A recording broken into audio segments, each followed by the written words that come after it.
अस्सलाम वालेकुम नाज़रीन। आज मैं एक और विंटर फ्लावर की वीडियो आपकी खिदमत में पेश कर रहा हूँ।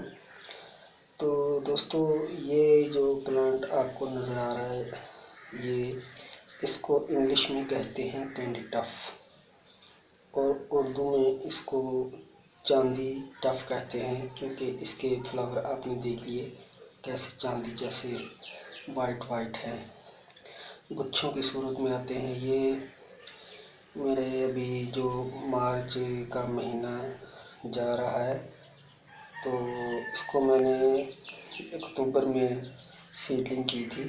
अभी मार्च के महीने में आज सुबह बहुत तेज़ जो है वो बारिश हुई है, जिसकी वजह से ये इस तरह गिर चुके हैं। तो दोस्तों, ये बहुत ही खूबसूरत प्लांट है, सीड से भी ग्रो हो जाता है, कटिंग से भी।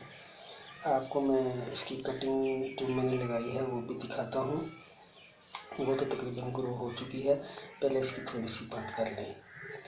तो ये डेकोरेशन पीस में भी जो बुकेट वगैरह हम बनाते हैं, उसमें भी इन फूलों का इस्तेमाल किया जाता है।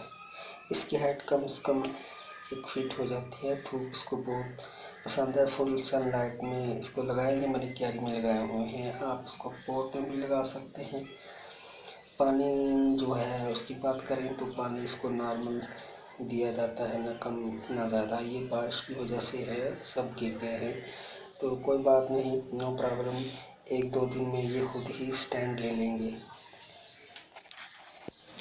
तो जैसे ही मई जून का महीना आएगा, ये प्लांट अपनी डोमेंसी में चला जाएगा, ख़त्म हो जाएगा इसकी तो साइकिल जो है, साइकिल पीरियड। तो इसको मैं क्या करूँगा, दोबारा कटिंग से ग्रो कर लूँगा। अब मैंने तजर्बे की बुनियाद पर एक कटिंग लगाई है, वो भी आपको दिखाता हूँ बाद में। पहले इसको मैं थोड़ा सा खड़ा कर लूँ। ये यकीन जानिए इतना हार्डी प्लांट है, हर तरह की मिट्टी में ये ग्रो हो जाता है, ये मैं आपको बता दूँ।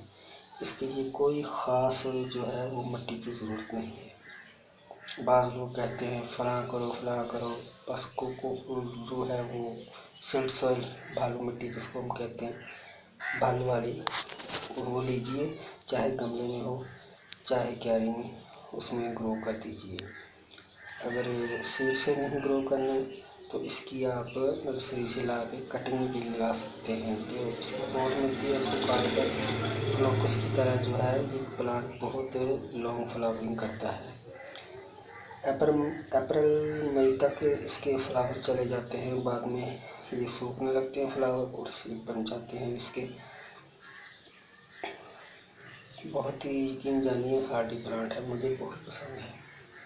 अगर मैं गमले में लगाता, गमले में अगर लगाएं तो 2-3 प्लांट आप लगा दिया करें, उसकी प्रूनिंग भी कर दिया करें, ताकि बुशी प्लांट भरा भरा महसूस हो, तो चांदी जैसे फूल आए बहुत अच्छे लगेंगे। गुलदस्ते की मालूम आपका पॉट जो है वो मालूम होगा, बहुत ही खूबसूरत लगेगा। इसको आप काट कर गुलदान में, जो घर में गुलदान होते हैं, उसमें भी डेकोरेशन की पीस के तौर पर लगा सकते हैं। 5-6 दिन तक ये इसके फूल जो है वो ख़राब नहीं होते। तो अगली मैं इसकी आपको जो है इसकी मैंने कटिंग लगाई है, वो भी मैं अभी आपको दिखाता हूँ। थोड़ा सा इसके बारे में एक और बात भी बता दूँ, इसको आप हमेशा जो है अक्टूबर में लगाएं। अक्टूबर के महीने में लगाएंगे तो ये जनवरी फरवरी से जो है फरवरी के मौसम में अपनी फूल यानी कि फ्लावरिंग करना स्टार्ट कर देगा।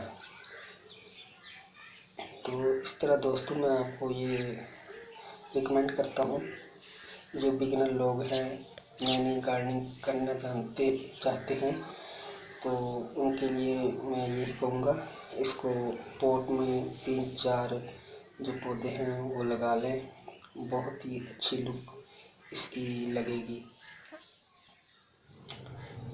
जब ये फूल जो हैं पक कर से बनेंगे तो उस वक़्त की मैं इनकी कलेक्ट करने की वीडियो भी बनाकर अपलोड करूँगा। और यही सीड जो है ये बाज़ार से, मार्केट से काफ़ी महंगे मिलते हैं। 60 रुपये के पैकेट में सिर्फ 15-20 सीड ही इसके आपको मिलेंगे।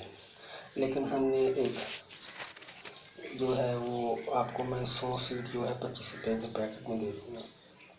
ये मैं कह रहा था आपको।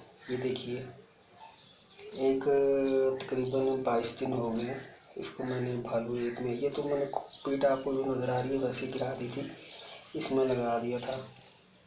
तो इसको थोड़ी सी मैंने काट भी दिया था, इसकी प्रूनिंग फूल वगैरह। तो ये देखें इसकी ग्रोथ स्टार्ट हो चुकी है। इस तजर्बे से साबित हुआ कि ये कटिंग से भी ग्रो किया जाता है।